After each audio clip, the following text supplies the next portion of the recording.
Burning Wolf. Tonight is the community show with some of the guys who play the game regularly.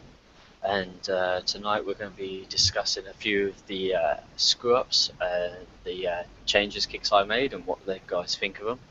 Also go through what happened on the preview servers with the raid prizes and also the raid itself, and see what these guys think think that it's going to be working well within the raid and what they think of it. So we'll jump straight into it and go straight for the screw-ups. Armada, the Armada fucking bar at the top of your screen, how fast it drops now. Anyone else notice that? I know you brought it up earlier, Burning, about how you saw it on the forums of how quickly that bar drops now. Yeah, on the forums at the minute there is a discussion thread going on about the bar. People are finding it a lot difficult today to bring it up to the yellow so they can get the Armadas, and it's also dropping quite rapidly as well. So not sure if it's changed or not, but it seems to be quite hard at the moment, to be fair. I mean, you can get it back up, but it's just trying to hold it at the levels. Yeah, getting it up there is it's still as easy as it was, but yeah, like you said, holding it there is it's kind of a pain. Is anyone else seeing that in their sectors? I have seen it go down pretty fast, but I just put it down to mostly when they first came out, everyone seems to be full of uranium, and they're not chasing uranium as hard as they were. So, and because the third one's not open yet to be unlocked, they're not really overly hitting Armadas as much as the last few days. Yeah, that could also be part of it, is that everyone's full now. Like, it's so easy to do these. There's really no point in keeping it open, I guess. I mean, that could be some reason, but it seems like it's a problem all across every world, it seems. So we might see an update or a hot fix coming up soon by KickSci, possibly. It might But that's also what be because no one's ranking anymore because we just had that awesome BXP experience, so that might be why the bar's dropping a little bit faster. That's true.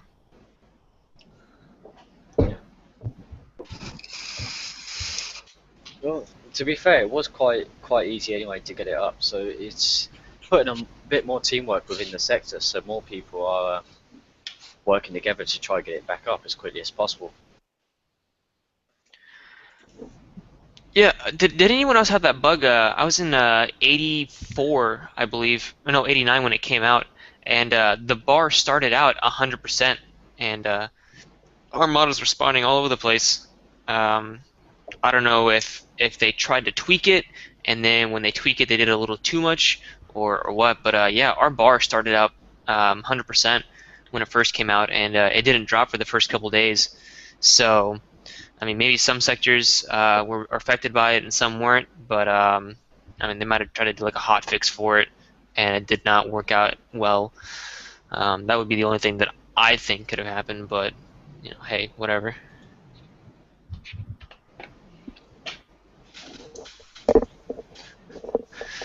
Okay. Don't all talk at once. Okay then, Playback.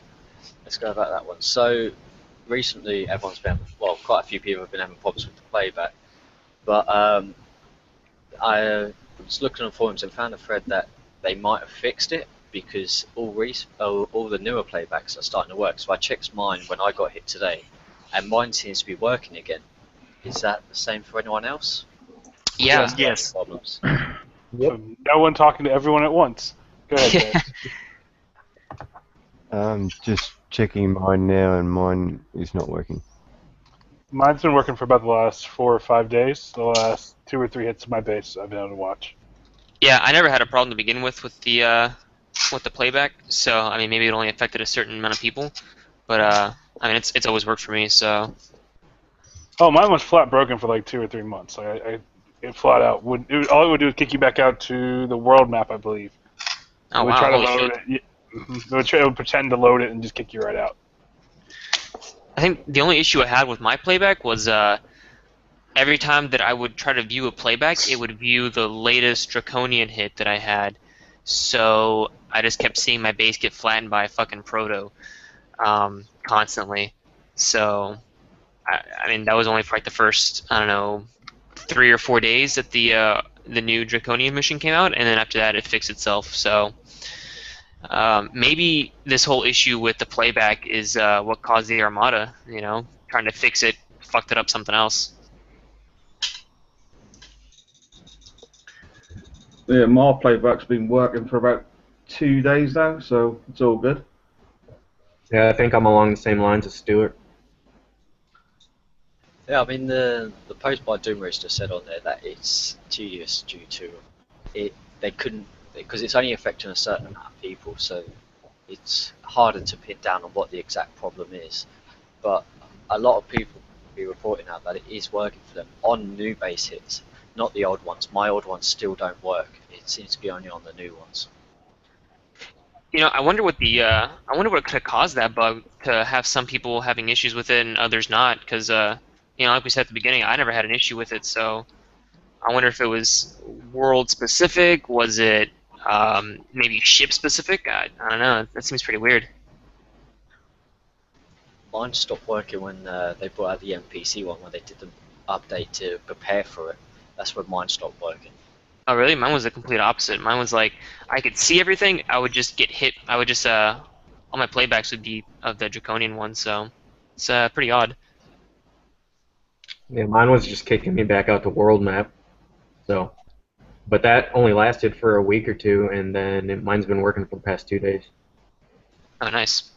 So yeah, I'm actually pretty glad they got working from that. I think we should just blame Ewok on it and leave it at that then. It's Ewok's fault that playback's not working. Yeah. Fucking Ewok. Okay then, so the changes. So they've put turret DPS in with the heat map. So have any of you guys looked at that at all? I don't really think it matters, honestly. Like, I never. It doesn't really matter. Turrets are they're kind of shitty now. Either it outranges it, whatever's hitting you outranges it, or it doesn't do any damage. I mean, unless someone's gonna hit you with no radioactive defense and then runs into a pyro or two, unless you get that lucky, you're not really gonna. Turrets don't really matter, except Wendigo and maybe Apox if they have a slow fleet. Yeah, I looked at it, but it don't do out. Do you know what I mean? It was said, Larry did say on the Wednesday show that someone did work on it in their spare time. So to me that at least shows where someone is dedicated, one of the devs are dedicated to Battle Pirates and want to improve the game enough so that they're taking time at their spare time to try and put even more into the game. So you still have some passionate devs out there that want to put more into the game and want to improve the game in some areas. And you believe that?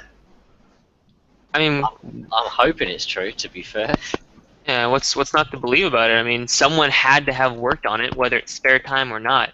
It's still to be put together, tested, and whatnot. So, it's just, in my opinion, everything that comes out, I don't believe a word that comes out of Rooster's mouth, because, I mean, the amount of times he said one thing and something else happens. He might be right in this case, but I've still, yeah.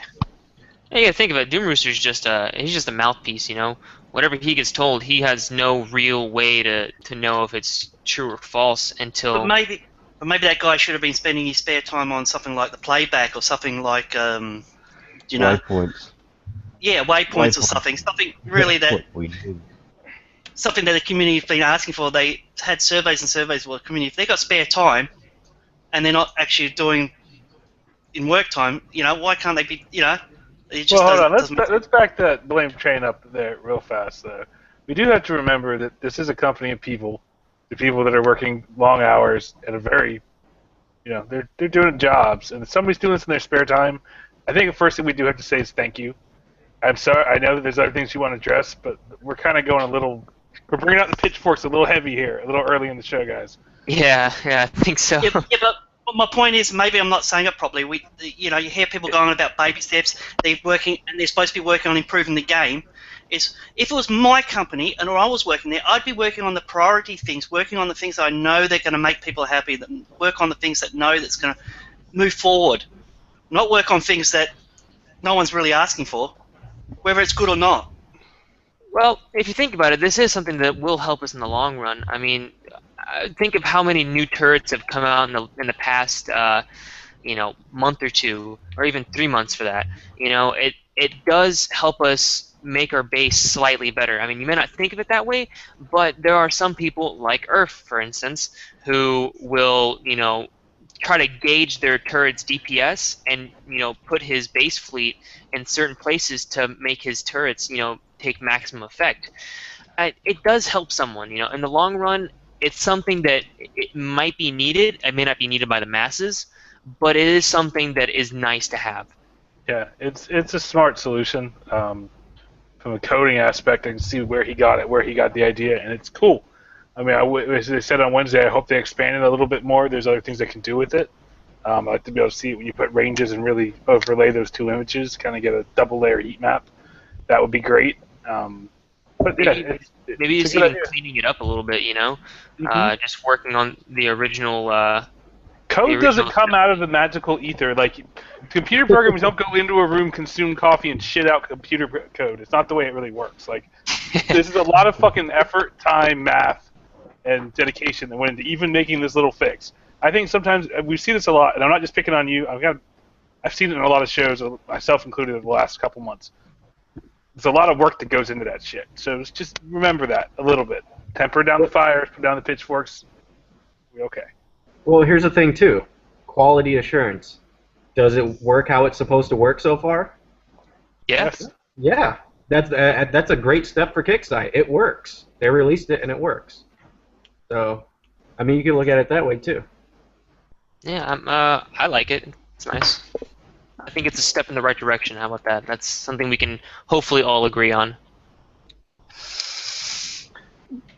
Yeah, That's I it. mean, they're still working to improve the game. It might not be what everyone wants, but it's something to help. I mean, I feel that it'll benefit the lower level players more than the high level players when they're learning on how to build bases, because it's an extra sunk in their pocket to sort of use to learn how to build bases.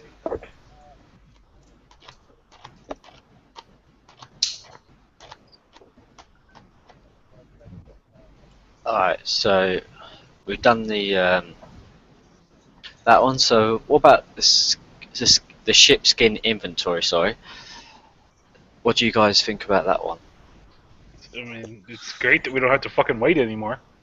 Yeah. That was never a smart idea or one that I got behind, of having to wait until I had a free slot to do it or spend time.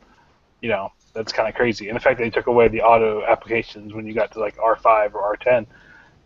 It's cool. I'm glad they did it. I think all my skins are the way I want them right now. I don't really own anything else that I'm not using, so I can't really report on it. But it's good change. It's the way it should have been. See, I can hate on Kicksite too, and I'm not always happy days. Yeah, don't get me wrong. Kicksite does fuck a lot of things up, but they have been doing a couple of things right lately. So I'm pretty excited about the new step forward that we've been taking lately. Yeah, I'm starting to have more faith in them of what they're doing moving forward, but I'm still holding out for the build times and repair times. But still, they are taking steps in the right direction to move it towards what the player wants. And I think with this new ship that's coming out, we're definitely going to see a huge improvement on repair times, because they're implementing a pretty short repair time on this ship compared to let's say Gore Sabers, V2Hs, V2Cs, Rhinos even. Hang on, where do you get that from? Well, on the what's it called? The private server that was out. If you were on there, you could see that it tells you the repair time of the hull and the repair time that you'll have whenever you have said items on it. And a fully built ship with one bulkhead and mostly evade armor, you're looking at a 3 to 5 hour repair, which it sounds like a lot, but that's if it even dies. I mean, I don't know if anyone else played it or even watched previews of it, but it's a pretty good ship so far. But yeah, 3 anywhere between 2.5 to 3 hours of repair time for a ship, it's definitely a step in the right direction. How many armor points was that? 22 to 25,000. Well, Yeah, you must have had a different fleet set up than the ones I saw. I saw like 3 different people with their fleets they were using in the previous server and videos, and they're all nearly a day for a four fleet repair. I mean, like I said, it all depends on what you put on there, armor-wise, stuff like that. I didn't go for the super heavy armor. I went for the alternative route and put evade armor on there, and I went for evade, speed, and damage output. It was more or less a glass cannon, but it still held up pretty nicely. And it's the repair, the build time of it. I think. Build time's long. Build time's long. I'll tell you that right now. Yeah, it was like 30 days. yeah, I watched Price is Wrong live stream. That's where I pulled the screenshots off, and it was like 4 months, I think it was, to build his fleet. And it's like, by then, is it going to be outdated by that time? Is it going to last that long? Because it does seem a bit of a rush fleet, and rush fleets don't have, as I think it was you, Palo, at the start. Rush fleets don't really have much shelf life. Yeah, I don't like Price's build. I'm not saying that he's, he built it wrong or that he's a shitty fucking whatever, I don't like the build he had. I don't like the way he was using it in combination with his support ships. I think he could have done a few things differently. But then again, playstyles for each person are different, so you got to take into account that. It doesn't have to be used as a rush fleet always. Sure, you want to take advantage of that awesome wicked speed that it has, but again, you don't have to use it as a rush fleet. You don't have to use those weapons that it's made for. Look at the Hellstrike. Not the Hellstrike, sorry, the Hellhound. Hellhound was used for throwers. How many fleets did you see that had throwers? Most people either use mortars, missiles, launchers, what have you. So I think part of the problem with this ship is that it gives you a boost to a short-range weapon that doesn't have the ability to increase the range of the weapon. I think if you put like a 20% increase to the weapon range, I think that'd be a good addition to the hull. Maybe reduce a few of the armor slots, a few of the armor resistances to kind of balance it out. But yeah, I'm not going to put, what's it called, scatterguns on there. I'm going to probably use it for a missile fleet, maybe even a launcher fleet. I don't know. We'll see when it comes out. But yeah, I'm not really too worried about the whole rush aspect of it. That's a good point. Yeah, I've just the screenshot I pulled off Price's Wrong's live stream. It's a bit small, so I hope you guys can see it. There is 6 armor slots on there, which one of them he couldn't put armor on, and it does say 5. So it seems that one is an extra graphical error. Yeah, it was a graphical error. But the weapons that go with it, they seemed a bit short-ranged as well. So, I mean, blades might be a good way to go with it instead of the scatterguns.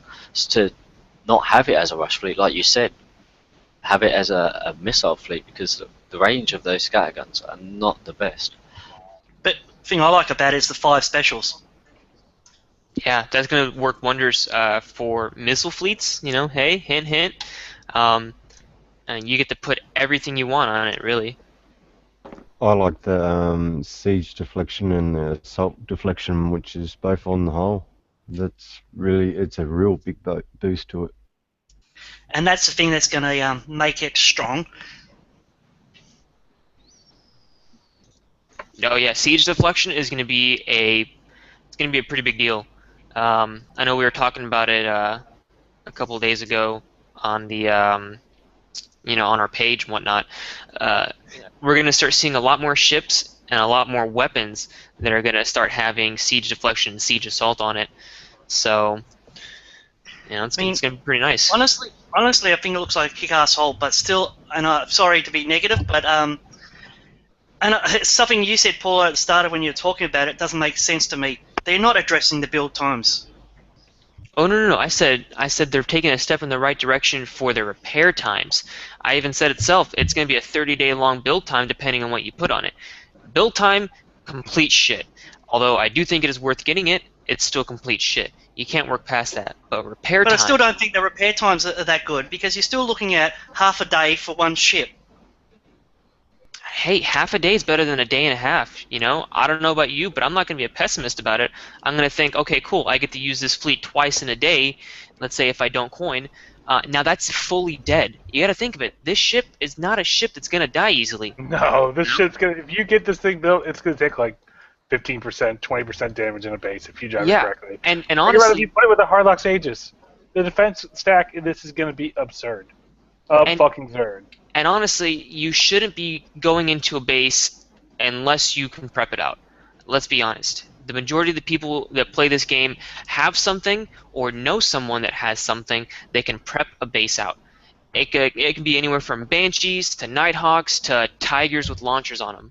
You know, anyone that played the raid and has Kudas with launchers, the Antipode launchers, hey, there's a prep fleet right there. You know, and then you can go in, use this fleet, or you can even use an older fleet. You know, use this fleet and you'll take 10% damage. You know, if that. So fully dead, I don't think you have to worry about that. I think you have to worry more about, you know, getting it built. I think it's going to be a ship that you're going to see around for a long time, especially like the V2Hs and V2Cs. You know, we're still seeing a life light. You know, these things are still in the spotlight now with new R10s. So yeah, I think the ship's going to be pretty great if you get it built.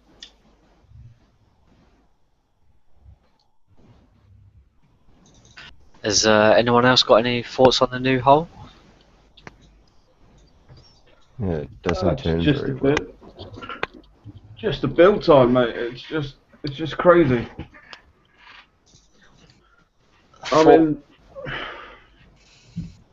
the whole point was to reduce build times and stuff, and like a 30-day build for like one hull is just crazy. Yeah, I do agree with that. The build time, it's a bit insane.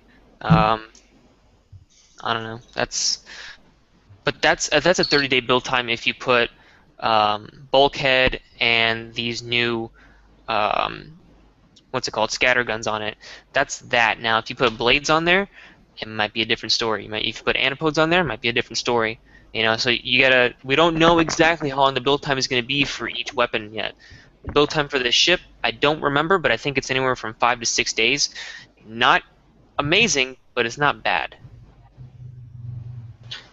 Yeah, it mainly comes down to sort of components and weapons now. I mean, I think you're right. I think I did see it that it was 5 days. It was the heavy scatterguns that put the most build time on it. So if you're not using the scatterguns on there, you might be able to lower the build time down. But still, I mean, you're still going to be waiting 3 months for a full fleet, which is a joke. You know, you don't want to be building a fleet for 3 months and then find out that it might be obsolete after the first 2 months, where they might release something else. You know, and I'm going back to what I said earlier, is that me personally, I have a fleet for different types of base setups. I don't ever think that my V2Hs, my V2Hs are ever going to become obsolete, just because I'm not going to go into a base with my V2Hs that has, let's say, enforcers in it. You know, I'm going to go with something that has mastodons, or I'm going to go with something that I can either prep out or that has mastodons. You know, that's just me. This fleet, this ship, I think it's going to have a very, very long shelf life. Just like the Crusaders. Crusaders lasted us all the way through the Reaver event, the Reaver raids, and even now it's still good. So, you know, it all depends on how you build it. That's going to determine how long you're going to be able to have this ship for.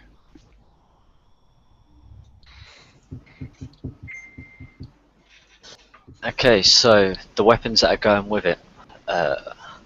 Just got a screenshot of one of the weapons, if you bear with me 2 seconds.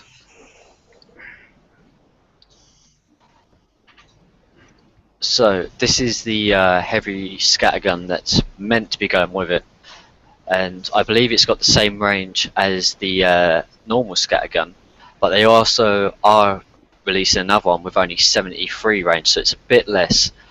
And when I saw this hit a base in the live stream on the preview server, it melted walls quite quickly, like the launchers on the the rockets on the Borbas used to do. On the Gorba Saber, sorry. So again, it's like it's ignoring walls, but if you've got one in your base to counter it at the same time, you're shooting over the walls, they're shooting through walls, then you should have a slight advantage over them. So putting one of these in your base with the heavy scatterguns could work in your favour if they're using the same fleet to try hit you. One quick thing about the ship is that everything is subject to change. You know, at any point in time, Kixeye can say, we're gonna push back the raid, or they can say we're gonna reduce the build time, or they can even say we're gonna take away a special slot, we're gonna take away an armor slot, and we're gonna take away an armor slot, weapon slot. Sorry. Everything is subject to change until it has been put into the game, used, tested thoroughly. Because remember, the test server doesn't have a whole lot of people in it, so they're not able to get all the bugs out.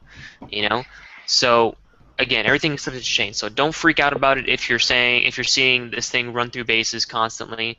Give it time. Give it like a month. You know, max a month, and we'll start to see an adjustment in this ship.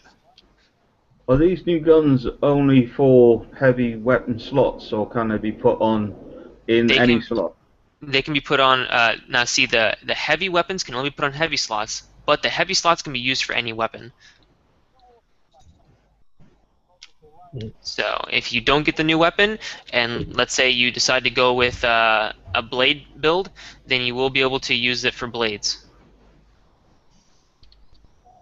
Yeah, so you still have the other scattergun, which they are also offering at the same time, which is not a heavy weapon. So I mean, this could fit on various other different ships. It's just the heavy weapon that will only fit in the heavy weapon slots, which is also on the Neptune as well. So you can have one on the Neptune if you wanted. Exactly. Yeah, that's what I was thinking about, putting one on a Neptune. Now, also, you got to look at the stat. I think we missed one stat that's very, very important, is the unreactive. I think that it is going to be an awesome ship to, let's say, you know, you only want to build one because that's all you can afford and stack a bunch of evade on it.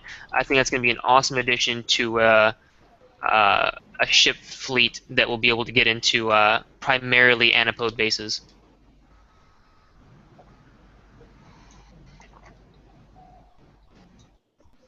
Okay then, so the raid itself. So we know, again, there was another preview server with the raid itself, with the track targets.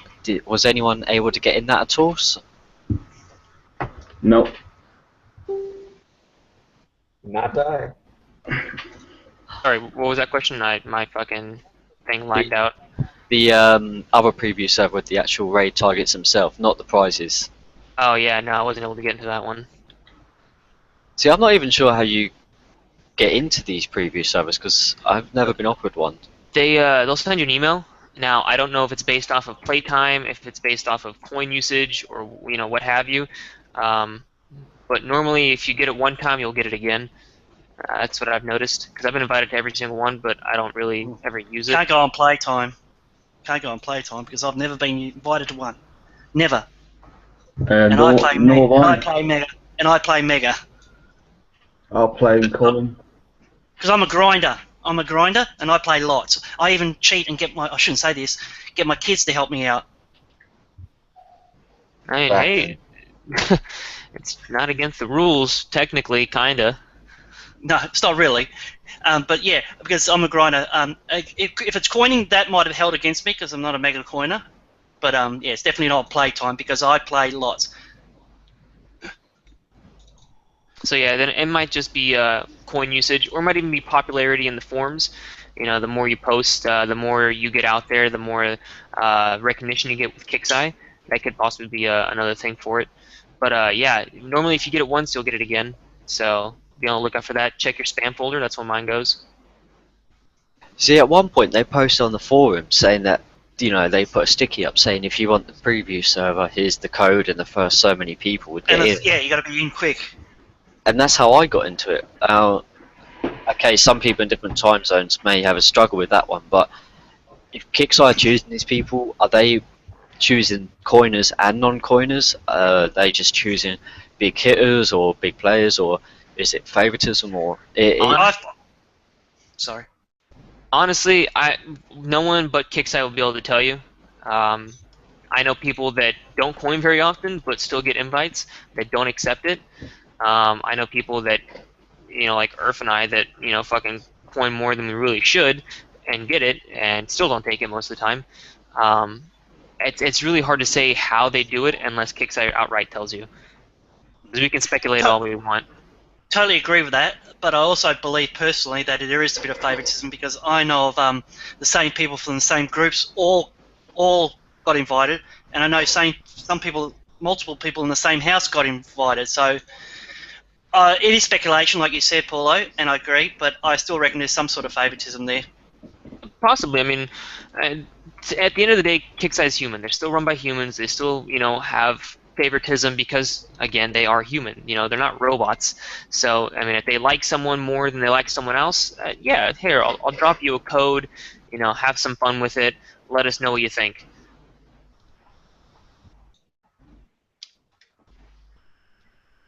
And we really do have our tinfoil hats on today. Conspiracy runs deep in the room tonight, I've gentlemen. always got it on. I'm the foundation member of the Pessimistic Club. I would have never guessed. But Never. hey, but don't get me. But I'm honest and upfront too, and I tell you bluntly. I mean, if you honestly want to know what my best part of BP in the last month or so is the VXP thing. It's the only thing that's happened recently that I've really, really liked. Bring that back, please. Kickseye. I think they're honestly going to do it maybe once a month, maybe a little less than that. But yeah, I do think we're going to see more of that. I don't think we have to worry about not having that ever again. That was the most fun I've had for a while. Yeah, that was actually a lot of fun. Now don't hold your breath and not rank because you're gonna fucking do it all at once. But don't be terrified and think that it's never gonna happen again. There was only one person that I saw complain about it. Everyone else loved it. Everyone's still talking about it, as you can see. It was a great thing to have, and I really do hope they bring it back because it's just so great Agree. to see a way of ranking fleets apart from going into zombie mode, just constantly hitting salvages and rolling for crews and hoping for the best sort of thing, to see how much you can get done in one day, or coining it, Yeah. Oh, one quick thing about before we move on, I apologize for cutting you off there, but I want people to realize that with this weapon, by the way, with the short range that it has, you will be in range of salvages. So, for ranking purposes, think about it that way. For those of you who are grinders like yourself, think of it that way, that you can't just put these weapons on and expect to not take damage, because you will.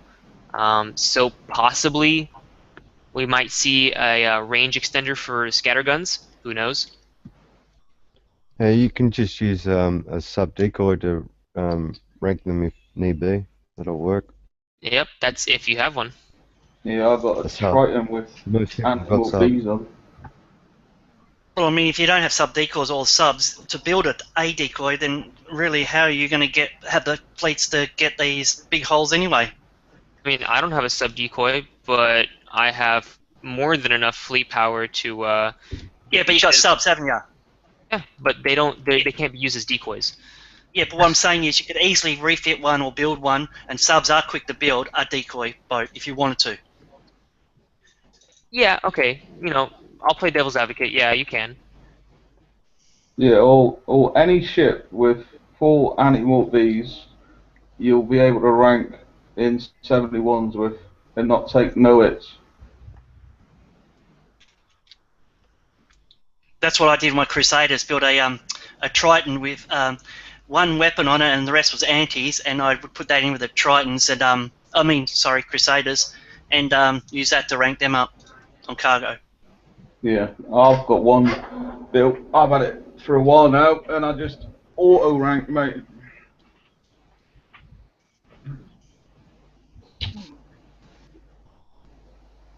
Okay, so about the raid itself, what do you guys think is going to be working? What might work well in this raid coming up against the Drax? Because obviously we had the Scourge, but now we're going back to the Drax. Lots of coins. No, just kidding. So we're actually going back to, instead of the Scourge, we're going to actually deal in tracks. Yeah, because it's the 50th anniversary, that we're going to be fighting the Draxis raid instead of the Scourge. We are still going to have the large targets at the end. What they called again? Sorry, I've completely lost. Okay. I've been kind of out of the loop, so I kind of logged in this week and I jumped like 4 or 5 levels. Oh yeah, I went up 6 levels. I'm 81 now. I was like, what the hell?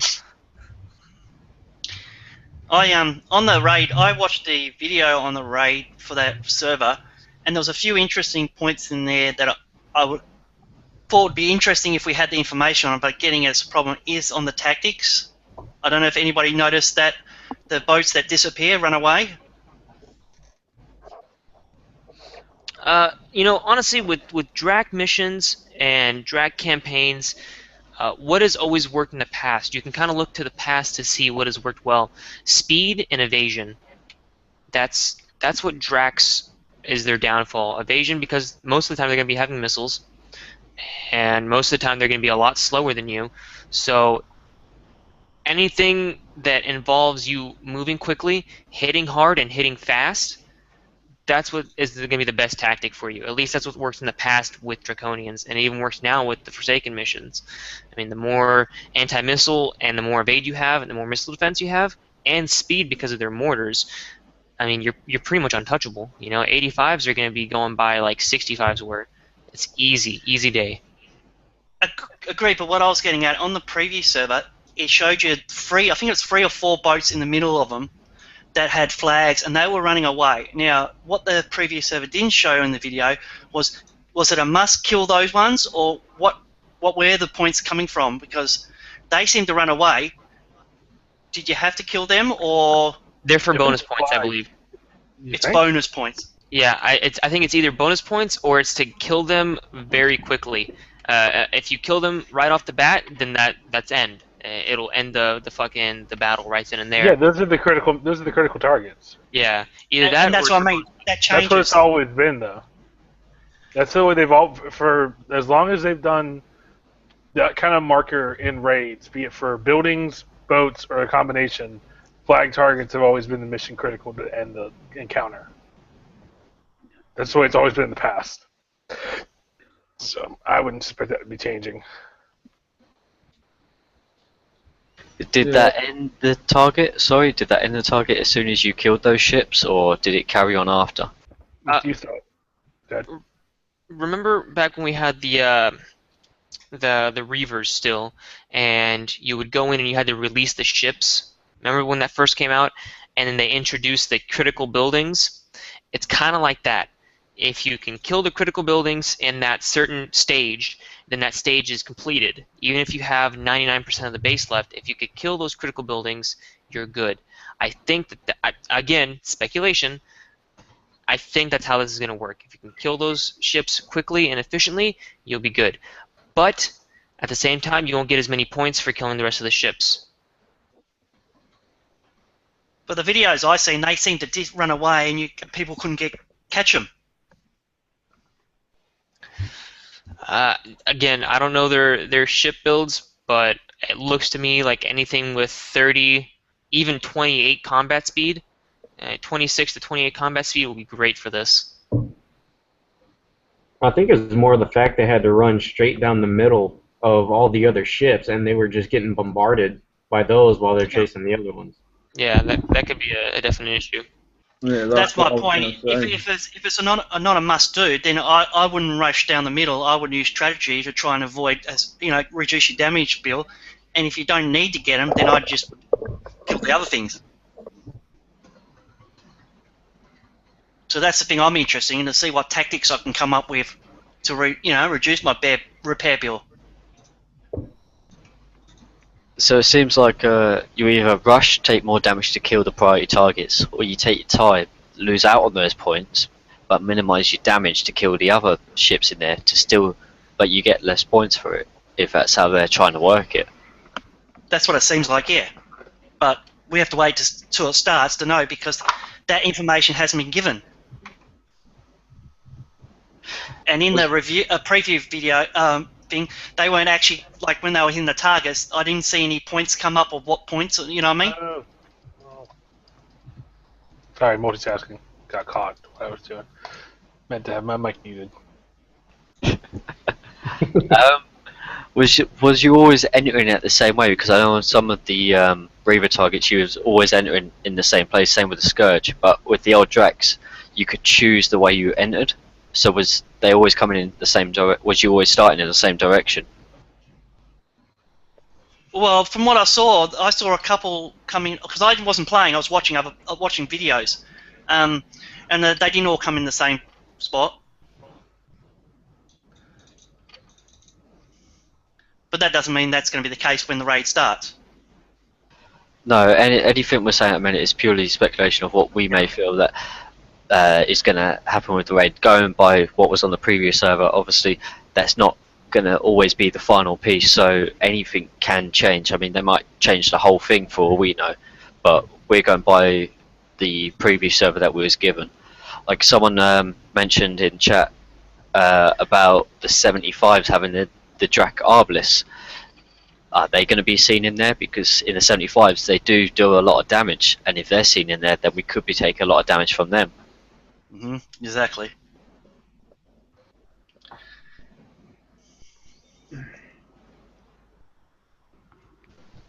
And it's like, subs, are they going to be useful in there? How much thermal the ship's going to have? Because again, the 75s, you know, the hunters in there have got really good thermal, so it can be hard to prep.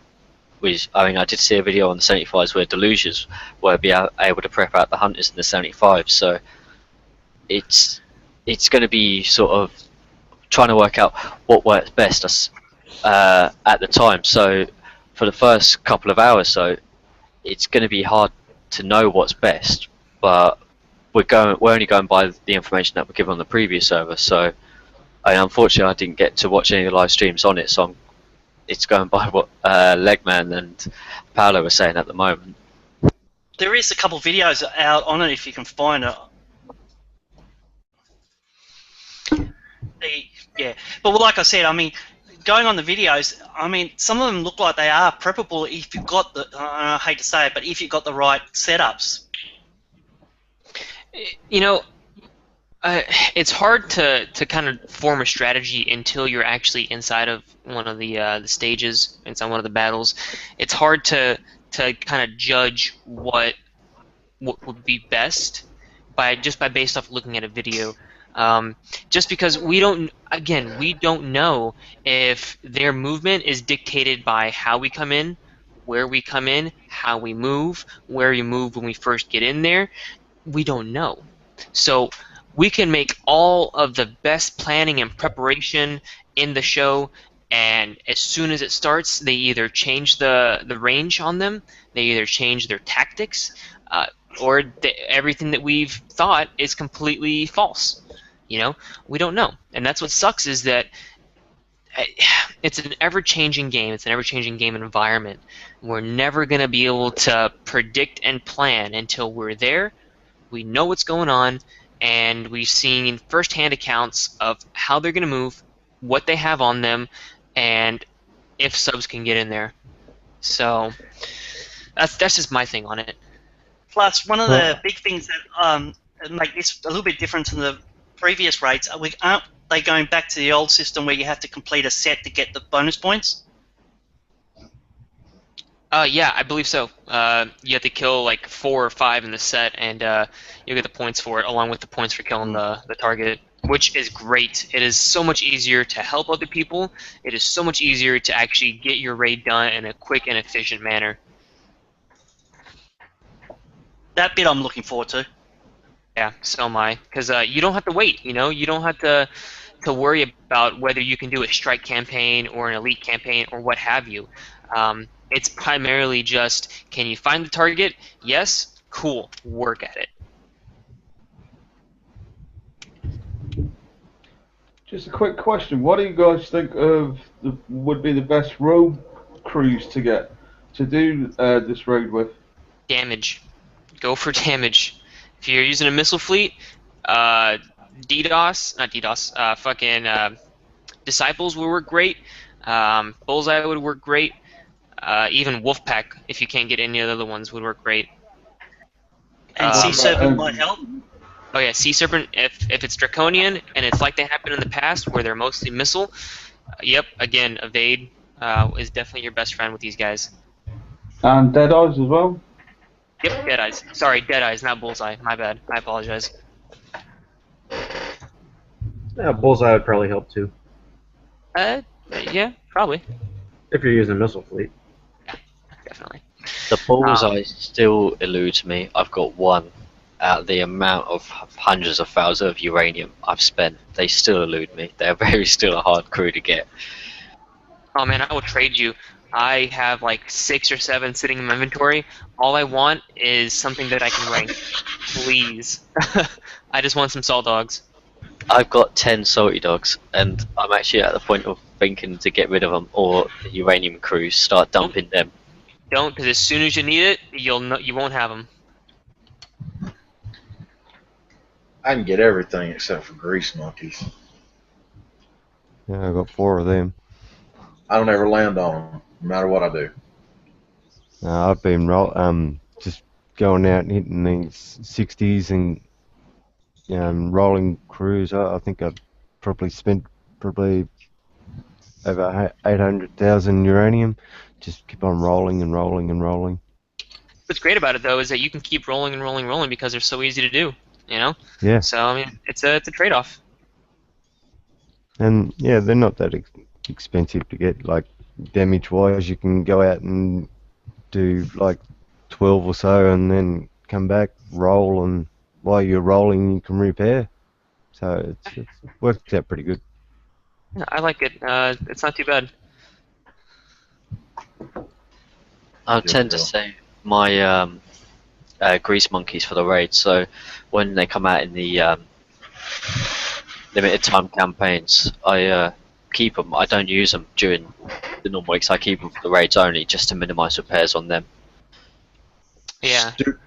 Stupidly, I missed the last road campaign.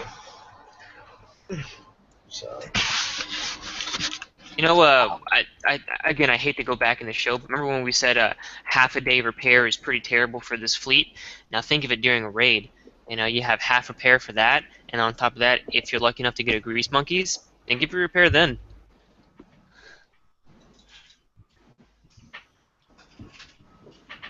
Cricket. You could limit it quite well. Oh, but it would help if I unmuted my mic. Yeah, you're right. 3-hour repair at that point is not bad at all. So Yeah. there's difference. I think people kind of forget that sometimes, I know it sucks for us, but I think Kickside tunes a lot of stuff for how it's going to perform during the raid, and we kind of get saddled with the debt the other 3 weeks of the month. Yeah.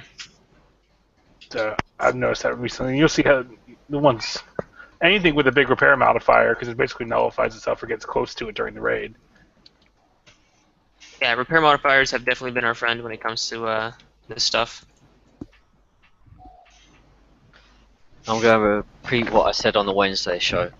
When the raid does start, don't throw all your fleets at it. Go onto the forum and complain that all your fleets are dead. Take your time, learn the targets, wait for videos. A lot of people will take their time to make videos of the best way of doing these raid targets. So if you're struggling, have a look around, see what other people are doing, view battles, learn from other people what they're using, what works well, what doesn't work well. Watch the videos. There's multiple pages out there. There's a strategy forum where people post videos as well. So learn. If you're struggling, have a look around and see what other people are doing and what's working for them. Yeah, don't throw your fleets at it. And to add to that, if you're going to throw fleets at it, throw Seawolves at it. Yeah, that's also a good point. Well, that's what I do. I first up take Seawolves out and you know, basically put my toes in the water, so to speak. That is a great idea.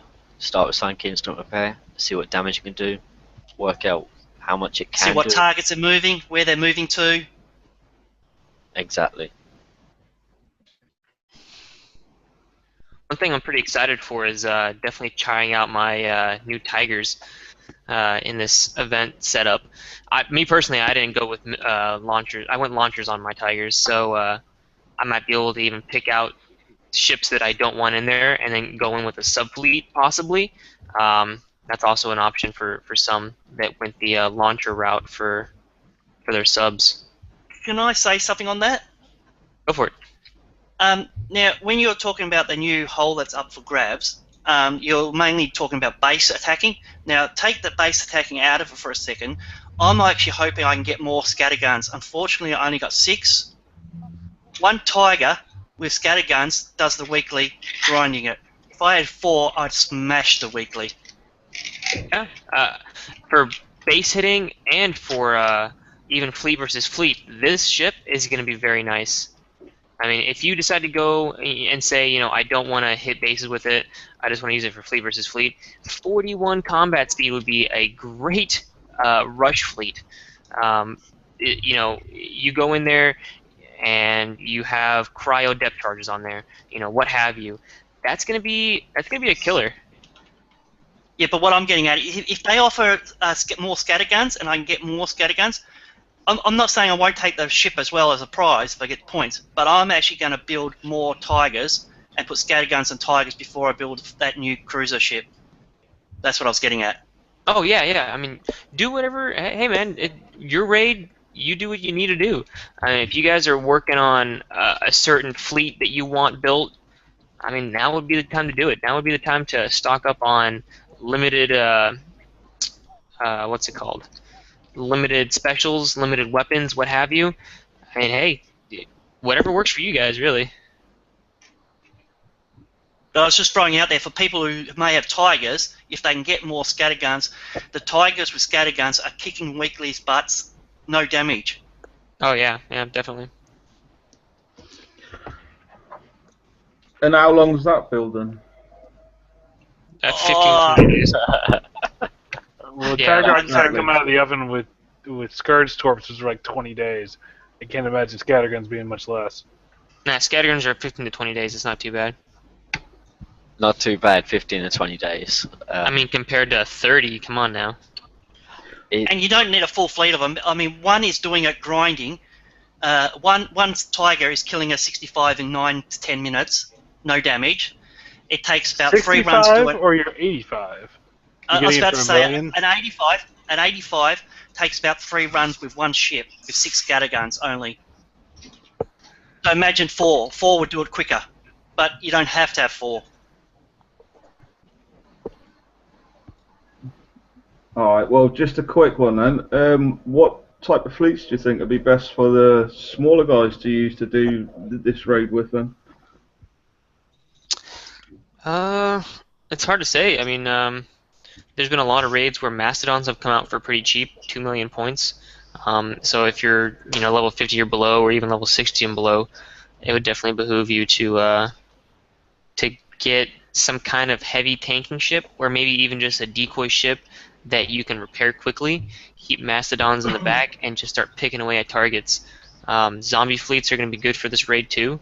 Again, Draconians don't submerge unless they have subs in them, but cross your fingers they don't. Anything with missiles would be great. Even anything with anapodes would be great for lower level players.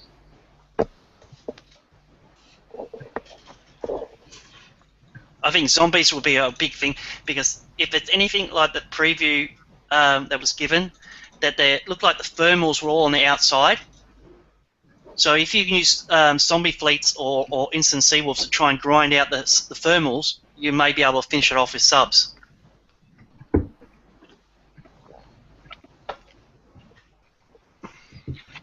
Yep, we'll see. I'm sure we'll have some good advice on Friday. I don't know if we're planning on running one on Friday. I'll have to see and let the community know. But I assume so. Possibly, I'm not sure. Sorry, what on fire? Sorry, I had to step away for a moment. Oh, if we're gonna run one on Friday. Another show. Oh, next Friday. I am available. Raid next Friday.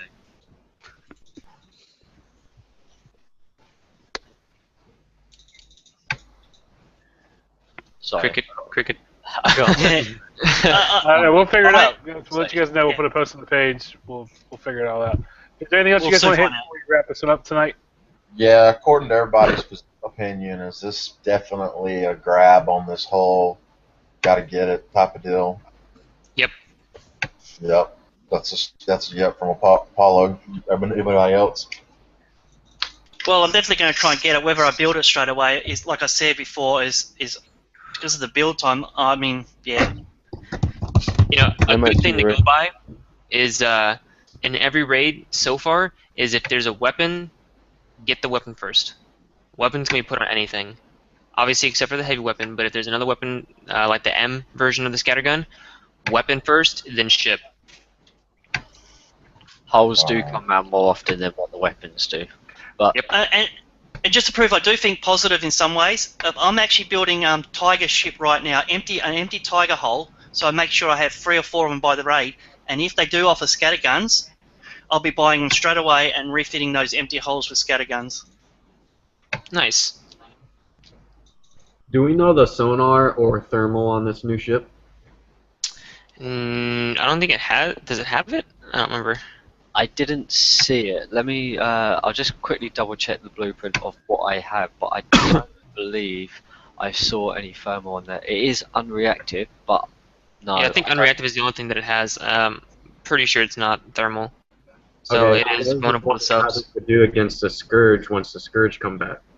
Frosty lead. Aegis. Yeah. Yep. Pretty much the same thing you've been doing for the Scourge. Deal with this. Just have the ship in there. If you decide to go missile with it. Yeah, that's what I was thinking. Just go blades on the outside and just have that new heavy scattergun in the middle for like massive damage if one of them gets close. Yeah, I mean, And the speed bonus. oh yeah, speed bonus is gonna be nice. But the turn speed may let you down against the Scourge. Ooh, rank it. All I can tell you, rank it. If you rank it, you'll be great.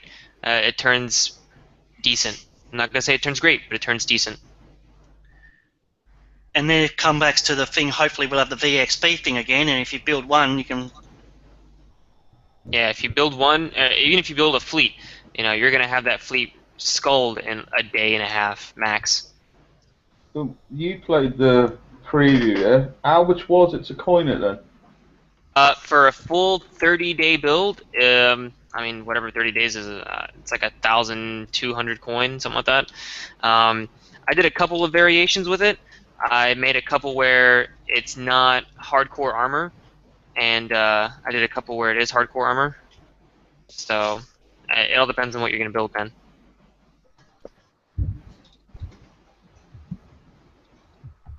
So Maybe they'll toss out that nice little $200 coin package that they did a couple months back. Oh yeah, Yeah. I love that Good $9 coin man. pack.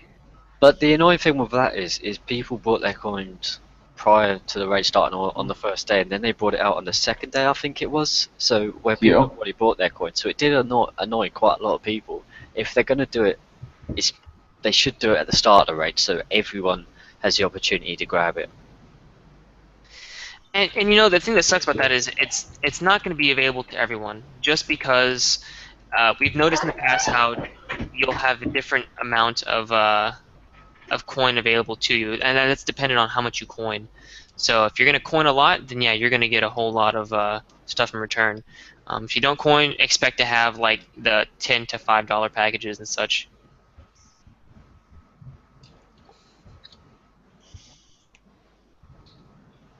So I think that's just about it, unless anyone's got any last things they want to shout out or go over quickly. I'm good. I'm good. I guess I needed a little bit of catching up, so I was kind of quiet in here. Well, this is my first time hosting, so I'm glad to see a large panel turnout. And for anybody in chat or in the panel as well, I would gladly take some feedback of how you feel the show went for the first time for me as hosting. Anything I could improve on, anything I did well. I take all feedback well. Message the BPC page, and I can read the comments on there, or me directly. Yeah, because I want to do the best job I can doing it. So any improvements, let me know. Oh, Yeah, stop well, being I've such a got one fucking thing to noob. say that. Well, have you sent my coins yet? Have you sent me coins yet? You haven't, you failed. I'm Why not, are you all laughing? I'm serious. No, just kidding. I'm not drunk enough, man. I did that once. I got so drunk. I actually, because my name's Burning Wolf and my girlfriend's name is Siren Wolf. I got so drunk on the game that I sent people 100 coins to change their name with Wolf in the back of it. And yeah, my bank account didn't look healthy at the end of the night. Man, I gotta be around when you're drunk more often. Holy shit. Yeah, same. That was a one-off. That's never happening again. Last time I got so drunk, my wife got pregnant. Yeah, I think I'd rather coin once or twice in BP than spend 18 years coining on a kid. Yeah, you know why I have to grind away in BP. Yeah. I mean, hey, another kid to fucking help you grind. Oh yeah. Yeah, true that. I've trained them well, but We give it some time.